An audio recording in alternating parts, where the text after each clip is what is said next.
Welkom terug by hierdie video graad 12. In vandag se video gaan ons kyk na vraag 9 in hierdie vraestel. So dit vra vir ons om die volgende te bewys. So dis een van ons trig-identiteite wat ons sal wil bewys dat die linkerkant is gelyk aan die regterkant. So, die eerste ding wat ons hier wil doen is definitief aan die linkerkant werk. Daar is baie om te doen aan die linkerkant. So ons gaan nou net aandui dat ons aan die linkerkant gaan werk, en dan sien ons dis kos van 'n hoek, kos van 'n tweede hoek, sin van die eerste hoek, sin van die tweede hoek. En dit moet 'n leidraad vir jou gee dat dit is eintlik saamgestelde hoeke waarmee ons werk.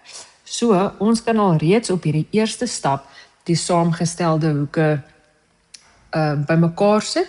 So jy kan op jou formuleblad gaan kyk, maar hierdie gee vir jou een van kos se saamgestelde hoeke. En as daar 'n plusie in die middel is vir die kos, dan is dit die eerste hoek minus die tweede hoek, as ons die saamgestelde uitbreiding weer terugbring. Dan onder die lyn sien ons ook, daar is 'n dubbelhoek van sin 2x. So ek gaan sommer al reeds daai dubbelhoek gaan uitbrei.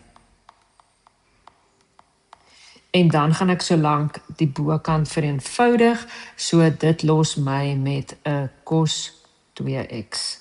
Alles op nog dieselfde noemer, maar nou moet ons 'n bietjie gaan kyk, as ons dieselfde noemer ook onder het, moet ons nou die kosuitbreiding bo kies, maar ons weet ons het een van 3 om van te kies. En as ons gaan kyk bietjie na die regterkant wat ons nodig het, dan sien ons kort iewers 'n cos x minus sin x aan die bokant, en onder kort ons 'n cos x plus sin x. So gewoonlik as dit een van elk is, dan kan jy probeer om 'n 3-term te kry of verskil tussen 2 kwadrate, want dit sal vir jou hakies gee wat min of meer soos dit lyk. En dit beteken dan vir die kosuitbreiding sal ek die cos kwadraat x minus sin kwadraat x uitbreiding kies. En dan vir onder, jy kan nou 1 verander na 'n sin kwadraat plus cos kwadraat toe, en dan het jy 'n 3-term. So die oomblik as ek sien ek het hierdie 2 sin x plus cos x, dan gee dit ook vir my 'n leidraad dat ek definitief met 'n 3-term gaan werk, en dan gaan ek 1 verander na sin kwadraat x plus cos kwadraat x. Ek gaan net die kos eerste sit, want as ons gaan kyk na die regterkant, dan is kos eerste. Ek gaan hierdie dubbelhoek uitbreiding van sin in die middel gaan sit, en dan die sin kwadraat x agter, net om dit so lank in 3-term vorm te kry. So, verskil tussen 2 kwadrate beteken 1 van elk in die hakkie, en dan nog so 'n hakkie met 1 kos en 1 sin, behalwe die teken verander. So ons het 'n plus hakkie en 'n minus hakkie. Daar was 2 kosse, as ons nou kyk na kos kwadraat, dis 2 van hulle, en daar was 2 sinne, so 1 in elke hakkie. En dan hierdie 3-term, jy kan in jou kop vir jou, of jy kan op jou sakrekenaar vir jou dit so gaan uitskryf, en jou 3-term so probeer faktoriseer, maar dit sal ons los met 'n cos x plus sin x, en dan nog 'n cos x plus sin x hakkie. En dan kan ons net dubbel check met die 3-term, so as ons die cos x en die sin x maal, so dit vir ons 1 gegee het, en as ons die cos x en die sin x gemaal het, so dit vir ons die 2 cos x sin x gegee het. So dit gaan definitief uitwerk, en dan sin kwadraat of sin maal sin gaan definitief vir ons die positiewe sin kwadraat agtergee, en cos kwadraat maal of cos maal cos sal vir ons die cos kwadraat aan die voorkant gee.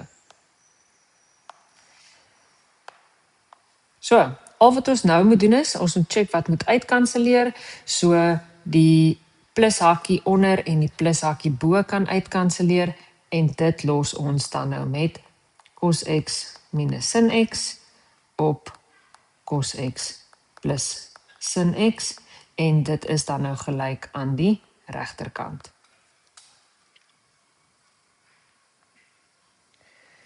In die volgende gedeelte van die vraag vra dit vir ons bepaal die waardes van x waarvoor hierdie uitdrukking ongedefinieerd is indien x tussen -90 en 180 lê. So vir enigiets wat ons wil toets waarvoor dit ongedefinieerd gaan wees, moet ons die noemer gelykstel aan 0. Want ongedefinieerd beteken ons deel deur 0 of dat die noemer 0 is. So ons gaan die noemer gelykstel aan 0 en dan gaan dit vir ons nou eintlik algemene oplossing gee. So, ons gaan nou eers ons verwysingshoek moet kry vir die algemene oplossing.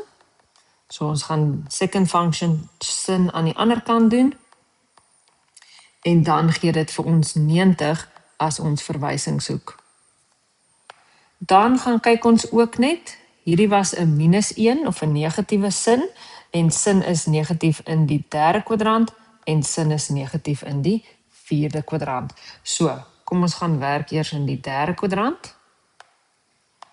Vir die derde kwadrant het ons 180 plus die verwysingshoek plus k van 360 en ons moet onthou om te sê k se element van heelgetalle. Dan gaan ons die 2 gaan wegdeel om vir x alleen te kry, net belangrik om dit oral te gaan wegdeel en dit los ons met 135 grade plus k van 180. En daar is ons een algemene oplossing. Die volgende enetjie is in die vierde kwadrant waarmee ons gaan werk.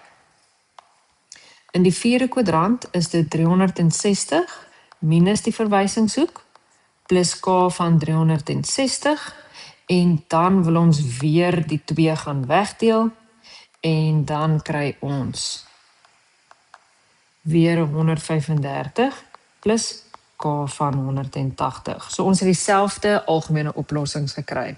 Maar voordat ons aangaan met die volgende vraag moet ons net gaan double check.